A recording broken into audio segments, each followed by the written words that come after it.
বর্তমানে সোনার দাম প্রায় 1,00,000 টাকা ভরি বা কাছাকাছি 90,950 মতন। তো এত বেশি সোনার দাম যে প্রায় প্রত্যেকটি মধ্যবিত্ত পরিবারে সোনা কিনতে গেলে কিন্তু অনেক স্ট্রাগল করতে হয় বা অনেক ধার দেনা হয়।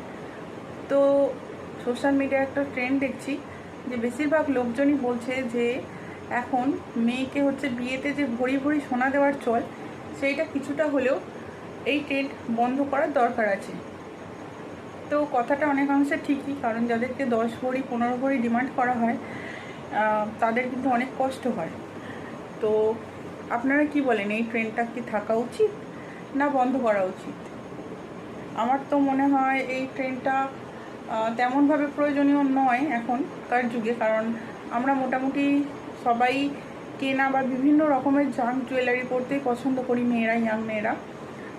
ইয়াং মেয়েদের কিন্তু তেমন একটা সোনার গয়না পরার ইচ্ছেটাও দেখা যায় না, এবং এত দাম, এগুলো কিন্তু লকারেই পড়ে থাকে। তো এই ট্রেন্ডটা তেমন বেশি বর্তমান পরিস্থিতি অনুযায়ী আমার মনে হয় না দরকারি। আপনাদের কি মনে হয় আমাকে কমেন্টে জানাতে পারেন। Thank you.